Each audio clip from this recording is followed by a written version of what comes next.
ඔහෙලාට මේ දවස්වල ඇඟට මාර රස්නයක් දැනෙනව නේද? එතකොට අපි බලමු ඔහෙලාට ඇයි ලොකු රස්නයක් මේ දවස්වල එන්නේ කියලා. ඒකට එක හේතුවක් නෙවෙයි හේතු කීපයක් තියෙනවා. එක තමයි මේ දවස්වල ඒ කියන්නේ මේ මාර්තු මාසෙනේ. මාර්තු මාසෙ කියලා කියන්නේ හරියටම ඉර මුදුන් එන්නේ සමකයට. මෙන්න මෙහෙට ඉර මුදුන් එනවා.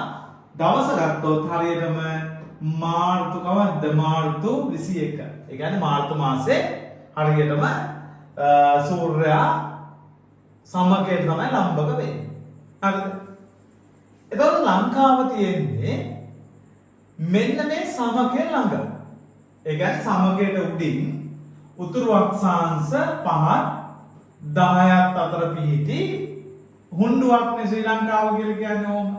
අපි නෙවෙයි කියන්නේ ජනාධිපතිතුමා. කියන්නේ හුණ්ඩුවක් කියලා නේ කියන්නේ. මේවත හුණ්ඩු. මේ හුණ්ඩුව තියෙන්නේ උතුරු අක්ෂාංශ 5 10ක් අතර. එතකොට ඔහොම දැන් මාර්තු මාස 21 හරියටම මේ සමකයට සූර්යයා කෙලින් වෙලා ටික ටික යන්නේ උඩහට යනවා. උඩහට කියන්නේ උතුරු අර්ධගෝලයේ පැත්තට යනවා. මොකද ඊට පස්සේ ගිහිල්ලා ජුනි මාසෙ වෙනකොට මෙන්න මේ කර්කටක නිවර්තනය ලම්බක වෙනවා. එතකොට දැන් හිමීට දැන් මෙහෙට ටිකින් ටික දැන් උඩට ලංකාව හරහා සූර්යයා ලම්බක වෙලා යනවා. එතකොට සාමාන්‍යයෙන් මාර්තු මාසයේ අන්තිම සතිය අප්‍රේල් මාසයේ මුල සතිය වගේ වෙනකොට මේ හරියටම ලංකාවට ඉහළින් තමයි සූර්යයා ගමන් කරන්නේ. එතකොට ඒ නිසා අපිට අධික උෂ්ණත්වයක් දැනෙනවා. එතකොට ඇයි එහෙනම් වෙන අවුරුදු වලත් දැනෙන්නේ නැහැ? එතකොට වෙන අවුරුදු වලත් උෂ්ණත්වය වැඩි. හැබැයි වෙන අවුරුදු වලට වඩා මේ අවුරුද්දේ වැඩි. අන්න ඒකට හේතු තව තියෙනවා. ඊළඟ හේතුව තමයි ඔහෙලා බලන්න අහසේ වලාකුළු තියෙනවද කියලා. අහසේ වලාකුළු ඇත්තෙම නැහැ. ඔයාලට පේන්නේ හොඳට බැලුවොත් අහසේ වලාකුළු තියෙනවද කියලා. අහසේ වලාකුළු ඇත්තෙම නැහැ. එතන අහසේ වලාකුළු නැති වුනහම මොකද වෙන්නේ? අහසේ වලාකුළු නැති වුනහම අර ඉරවුවට කිසිම බාධාවක් නැහැ. කෙලින්ම පල්ලෙහාට එනවා. එතකොට මොකද වෙන්නේ? එතකොට ඔයාලට මාර උෂ්ණත්වයක් දැනෙනවා ඉන්න බැරි ගන්නට රත් වෙනවා. ඇයි සූර්යාලෝකයට ආවරණයක් කිසිම එකක් නැහැ. ඍජුවම ඇවිල්ලා කෙලින්ම ඇවිල්ලා වදිනවා. එතකොට අන්න දැඩි උෂ්ණත්වයක් දැනෙන, දැඩි රස්නයක් දැනෙන, ඉන්න බැරි වගේ. ඒක එකක්. ඊට තව හේතු තියෙනවා. ඒක විතරක් නෙමෙයි. නිකම් බලන්න ඔහෙලට මේ හුලං හමනවා දැනෙනවද මේ දවස්වල? හුලං හමන්නේ නැහැ. ඒතර හුලං හැමුවනම් මොකද වෙන්නේ? හුලං හැමුවනම් ඒ හුලං අහේ මෙහෙට යනකොට මේ පොළව තියෙන මේ පොළවේ තියෙන උෂ්ණත්වය ඒව ටිකක් අහේ මෙහෙ වෙන අඩු වෙනවා. හැබැයි කිසිම හුලඟක් කමන්නේ නැහැ. ඒ හුලං කමන්නේ නැති නිසා ඒකට මොකද වෙලා තියෙන්නේ? එතකොටත් අපිට මේ ඇඟට දැනෙන උෂ්ණත්වය වැඩි වෙලා තියෙනවා. ඊළඟට තමයි අධික උෂ්ණත්වයක් තියෙනවනේ. ඒ අධික උෂ්ණත්වය නිසා මේ පොළවේ පල්ලෙහා තියෙන වතුර තියෙනවනේ, ජලය. එතකොට ඒවා මොකද්ද වෙන්නේ? අර අධික උෂ්ණත්වය නිසා වාෂ්පීකරණය වෙන්නේ. ඒතර වාෂ්පීකරණය වුණාම මොකද වෙන්නේ? වාෂ්පීකරණය වුණාම ඒ වතුර පල්ලෙහා තිබිච්ච වතුර වායු ගෝලයේ ජල වාෂ්ප බවට පත් වෙනවා. නේද? වායු ගෝලයේ ජල වාෂ්ප බවට පත් වෙනවා. එතකොට මේ වායු ගෝලයේ ජල වාෂ්ප බවට පත් වුණාම මේ වතුර ටික ඒක ලොකු පීඩනයක් ඇති කරනවා අපිට. ඒ අපේ සමට ලොකු පීඩනයක් ඇති කරනවා. එතකොට ඒ සමට ඇති කරන පීඩනය නිසා අපේ මේ සමේ තියෙන මේ තන්තු වැහිලා යනවා. වැහිලා ගියාට පස්සේ අපිට දාඩිය දාන්න නැතුව යනවා. ඒතකොට දාඩිය දාන්න නැතුව යනකොට අපිට ලොකු රසණයක් දැනෙනවා. හරිද? ඔන්න ඔය වගේ හේතු කීපයක් නිසා තමයි ඔහෙලට මේ දවස්වල එළියට බහැලා යන්න බැරි රස්නයක් දැනෙනවා. ඒ විතරක් නෙමෙයි. මේ අල්ලපනහලේ තව සිද්ධියක් සිද්ධ වෙනවා. ඒ තමයි මොකද්ද? එල් නීනෝ තත්ත්වය.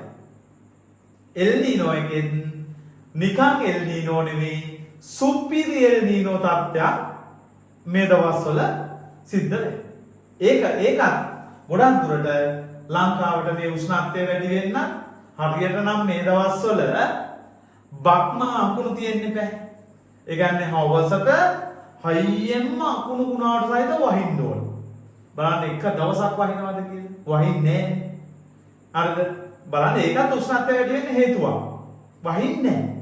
ඒ වහින්නේ නැත්නම් එල් නීනෝ තත්ත්වය නිසා. ඒකේ සුපර් එල් නීනෝ තත්ත්වය නිසා. එතකොට ඔයාලට ඕක ඔහොම කිව්වට තේරෙන්නේ නැහැ. එතකොට මම ඊළඟට ඔයාලට කියලා දෙන්න යන්නේ මේ එල් නීනෝ තත්ත්වයක් කියන්නේ මොකද්ද? ඔය එල් නීනෝ ඇති වෙන්නේ කොහොමද කියලා. ඔය එල් නීනෝ කියලා කියන්නේ මෙන්න මේකයි. දැන් මෙතන මේ සිතියමෙන් මම ඔයාලට පෙන්නන්නම්. එතකොට පැහැදිලි වෙනවා හොඳට. මේ තියෙන්නේ ඇමරිකාව. උතුරු ඇමරිකාව, ඇමරිකා එක්සත් ජනපදය ඒක තියෙන්නේ. මේ තියෙන දකුණු ඇමරිකාවේ ඉක්වඩෝරය, පේරු, ඊට පස්සේ චිලි, ඒ වගේ රටවල් ටික තියෙන්නේ.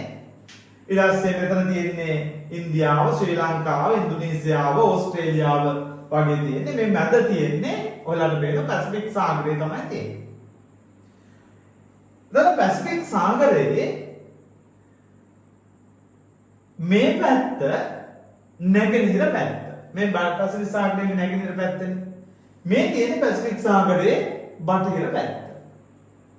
එතකොට එල් නීනෝ වෙදි සිද්ධ වෙන්නේ මෙන්න මේ පැසිෆික් සාගරයේ නැගෙනහිර පැත්තේ උෂ්ණත්වය එකවර ඉහළ යාමක් වෙනවා. ඒක තමයි එල් නීනෝ තත්ත්වයකදී වෙන්නේ. ඒ කියන්නේ මෙන්න මේ හරිය පේරු ඉක්වඩෝරය චිලියාවට මෙන්න මේ පැසිෆික් සාගරයේ උෂ්ණත්වය එකවර ඉහළ යනවා. අර එකවර ඉහළ ගියාම ලෝකයේ තියෙන සුළං රටාව වෙනස් වෙලා වර්ෂාභය වෙනස්කම් ඇති වෙන එක තමයි සාමාන්‍යයෙන් එල් නීනෝ තත්ත්වයේදී වෙන්නේ.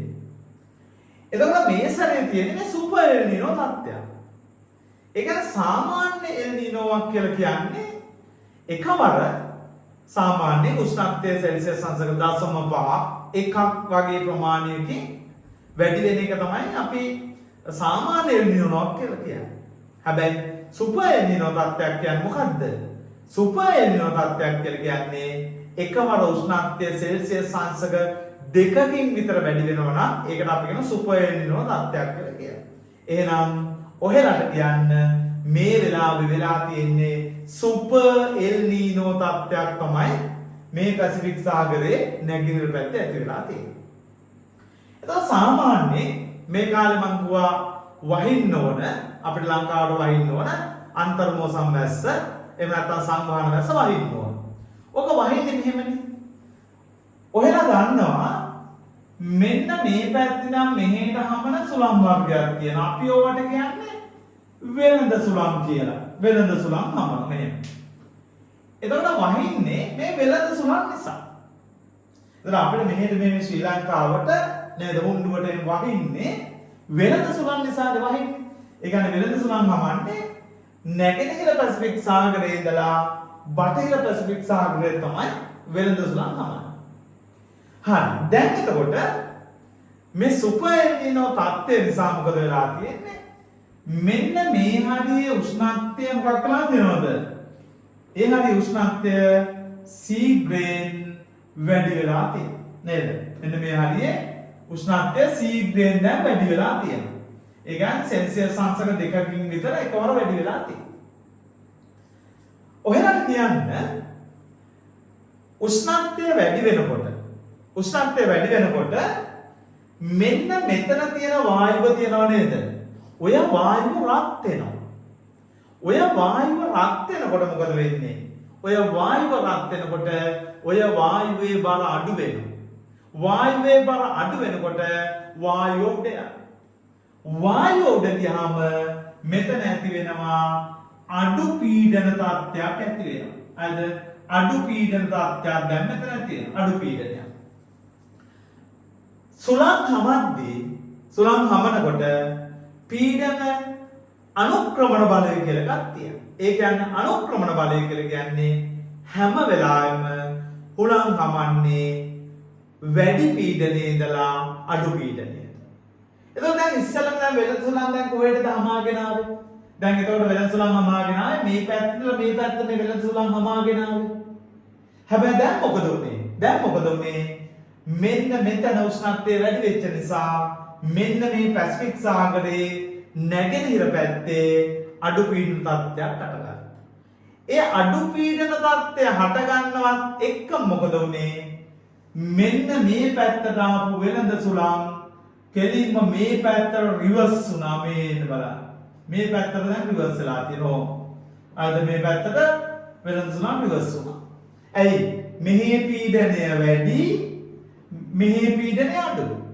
දර පීඩනය වැඩි පැත්තෙන් දාලා තමයි හැම වෙලාවෙම පීඩනය අඩු පැත්තට සුළං හමාගෙන යන්නේ. එතකොට මේ පැත්තට ආපු ලංකාව පැත්තට ඕස්ට්‍රේලියාව ඉන්දුනීසියාව පැත්තට ආපු වෙළඳ සුළං ධාරාවට මොකද උනේ? කෙලින්ම රිවර්ස් කරලා පැසිෆික් සාගරයේ නැගෙනහිර පැත්තට හමන්න පටන් ගත්තා. එතකොට ඒ නිසා මොකද උනේ? ඒ නිසා අපිට මේ පැත්තට වහින්න නැතුව ගිහිල්ලා සම්පූර්ණයෙන් මේ පැත්තට වර්ෂාව ඇති වෙන්න පටන් ගත්තා. සාමාන්‍යයෙන් මේ පැත්ත කියන්නේ වර්ෂාව අඩු පැත්තක්. අපි දන්නවා මේ පැත්තේ ඇරිසෝනා කාන්තාර ඊට පස්සේ මේ හරිය මොනවද ඇටකාමා පැටගෝනියානු වගේ කාන්තාර මේ පැත්තේ හැදිලා තියෙන්නේ. ඔහෙලට කියන්නේ ඒ වර්ෂාව අඩු නිසා. එතකොට වර්ෂාව අඩුනේ මොකෝ? වර්ෂාව අඩුනේ සාමාන්‍ය වෙළඳ සුළං හැමුවේ මේ පැත්තනේ මෙහෙමනේ වෙළඳ සුළං හැමුවේ. ඒ නිසා මෙහෙට වර්ෂාව අඩුයි මේ පැත්තට තමයි වැස්සේ. අපිට තමයි වර්ෂාව ආවේ. හැබැයි වෙළඳ සුළං මොකද්ද නේ? නීනෝ තත්ත්ව නිසා අනිත් පැත්තට හැරිලා මෙහෙට වහින්න පටන් ගත්තා. මෙහෙට වහින්නේ නැතුව ගියා ශ්‍රී ලංකාවට. එතකොට ඔන්නෝක තමයි මේ දවස්වල අර අන්තර් මෝසමෙන් වැස්ස නැති වෙලා තියෙන්නේ. එල් නීනෝ තත්ත්වය නිසා. ඒතර අපිට සාමාන්‍යයෙන් ඔක අවුරුදු 3-4ක සැරයක් එල් නීනෝ තත්ත්වයක් ඇති වෙනවා. ඇති වෙනකොට අනිවාර්යයෙන්ම ලංකාව, ඕස්ට්‍රේලියාව, ඉන්දුනීසියාව වගේ රටවල් වලට වියලි කාලගුණික තත්ත්වයක් නිර්මාණය වෙනවා. ඒතර ඔය එල් නීනෝ තත්ත්වයක් ඇති වුණා සාමාන්‍යයෙන් එක මාස කිහිපයක් අවුරුද්දකට ආසන්න ප්‍රමාණයක් සාමාන්‍යයෙන් ක්‍රියාත්මක වෙනවා. ඒතර ඔකේ බලපෑම මොනවද? දැන් අපිට දැන් ඔය උෂ්ණත්වය වැඩි වෙච්ච එක අර උෂ්ණත්වය වැඩි වෙච්ච එක නම් අප්‍රේල් අවුරුදු පහ වෙනකොට වගේ ඔක සමනය වෙලා යනවා. මොකද දැන් මෙහෙමනේ. දැන් සූර්යයා මෙහෙම ගමන් කරලා ලංකාව පහ වෙලා උඩට යනවනේ. එතකොට අපිට අර උෂ්ණත්වය වැඩි වෙච්ච එක අඩු වෙලා යනවා. ඒකේ අවුලක් වෙන්නේ. හැබැයි මේ තත්ත්ව නිසා වර්ෂාව ඇතිවීම පිළිබඳ අවිනිශ්චිත බවක් තියෙනවා. දැන් මාර්තු අප්‍රේල් මාසවල පළවෙනි අන්තර් මෝසම ක්‍රියාත්මක වෙන්න ඕනනේ. දැන් ඒක වහින්නේ නැහැ. ඊට පස්සේ මැයි වල ආපහු නිරුද්ධ දිග මෝසම් සක්‍රිය වෙන්න ඕනනේ. මැයි සිට සැප්තැම්බර් දක්වා. එතකොට මැයි සිට සැප්තැම්බර් දක්වා නිරුද්ධ දිග මෝසම් සක්‍රිය වෙන්නත් මේ සුළං ධාරාව වෙන්න එපා. දැන් සුළං ධාරාව අපේ පැත්ත නෙවෙයි අනිත් පැත්තට යන්නේ. එතකොට ඉදිරි මාස කිහිපය තුළ ශ්‍රී ලංකාවට නියං කාලගුණික තත්ත්වයක් පැමිණීමේ අවදානමක් තියෙනවා. අද ඒක අපිට නිශ්චිතවම කියන්න බෑ. බොහෝ දුරට අර්ධ නියං කාලගුණික තත්ත්වයක් ඒමේ අවදානමක් තියෙනවා. ඒ නිසා ඔහෙලා මේ නියං කාලගුණික තත්ත්වයට ලැහැත්ති වෙන්න ඕන. එතකොට ඒ නියං කාලගුණික තත්ත්වයෙන් ශ්‍රී ලංකාවට ඇති වෙන්න පුළුවන් බලපෑම් රාශියක් තියෙනවා.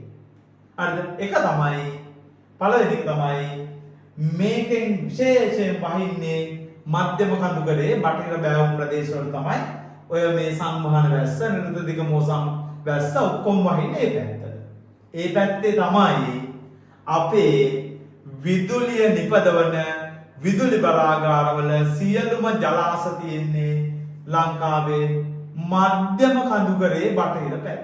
ඉතින් වැස්ස නැහැ කියන්නේ දැනටමත් ඒ ජලාශවල ජල මට්ටම මොකද වෙලා තියෙන්නේ? අඩු වෙලා ගියේ. ඒ නිසා අපිට ඉදිරියේදී ජලය භාවිතා කරලා විදුලිය නිෂ්පාදනය කිරීම අවිනිශ්චිත වෙනවා. ඔන්න එක බලපෑමක්. එක ලොකු බලපෑමක් එනවා. මොකද මේ බල ශක්තිය අර්බුදයක් තියෙන මේ වෙලාවේ.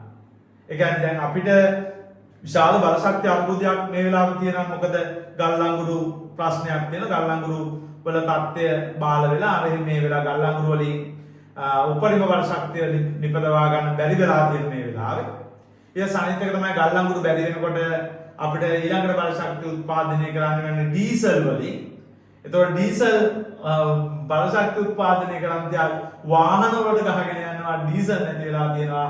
අර මේ ඉරානයේ ඇමරිකාවයි ඊශ්‍රායලයයි ගහ ගන්න නිසා මැද ප්‍රතික යුද්ධය නිසා ඒක නැති වෙලා තියෙනවා. එතකොට අපිට ඩීසල් වලින් බල ශක්තිය උත්පාදනය කිරීම ගැටලු සහගත වෙනවා. එතකොට අන්න ඒ නිසා ඉදිරියේදී බොහෝ විට අපිට ලයිට් කැපිල්ලක් එන්න පුළුවන්. බොහෝ දුරට එන්න පුළුවන් වෙනවා. මොකද ලොකු අර්බුදයක් තියෙනවා. හරි. ඊට පස්සේ අනිත් එක තමයි අනිත් අර්බුදේ තමයි මේ වැව් වලින් අපි ජලය ගන්නවා කුෂිකාර්මික කටයුතු වලට. ඒතර අපේ කුෂිකාර්මික කටයුතු කරගන්න බැරි වෙනවා. ඊළඟ අර්බුදය කුෂිකාර්මික කටයුතු කරගන්න බැරි වෙලා මොන අර්බුදයක් එනවද? ආහාර අර්බුදයක් ඇති වෙන්න පුළුවන්. මම මේ කියන්නේ ඒව එනවමයි කියලා නෙවෙයි, මට එහෙම කියන්න බෑ. හැබැයි මේ තත්ත්වයන් අනුව අපිට පුරෝකථනය කරන්න පුළුවන් මේ වගේ තත්ත්වයන් එන්න පුළුවන් කියලා. හරිද? අන්න ඒ වගේ ආහාර අර්බුදයක් වුණත් ඉදිරියේදී එන්න පුළුවන්. මොකද මේ නියම් තත්ත්වයක් එක්ක. ඔන්න ඒ වගේ ප්‍රබල ප්‍රතිවිපාක රාශියක් අපේ රටටත් එන්න පුළුවන්. ඒ වගේම අනිත් එක තමයි මේ ඉන්දුනීසියාව වගේ රටවල් වලට ප්‍රබල බලපෑමක් නැති වෙන විශේෂයෙන් ඕස්ට්‍රේලියාවට. ඕස්ට්‍රේලියාවටත් වයින් නැතුව යනවා මේ තත්ත්වය නිසා. ඒතර ඕස්ට්‍රේලියාව කියන්නේ නිතරම ලැබු ගිනි හට ගන්න රටක් ලැබු ගිනි හට ගන්නවා. ඒතර ලැබු ගිනි හටගන්නේ මොකක් කියන නිසාද? ලැබු ගිනි හටගන්නේ අධික උෂ්ණත්වය නිසා. එතකොට ඕස්ට්‍රේලියාවටත් මේ අධික උෂ්ණත්වය තියෙනවා. එතකොට ඕස්ට්‍රේලියාවේ මෙන්න මේ අනේ ලැබු ගිනි ඇතිවීමේ අවදානමකුත් තියෙනවා. ඒක ලෝක මට්ටමින් ගත්තා. අපි ලංකාව පැත්තකින් තියලා ලෝක මට්ටමින් ගත්තා.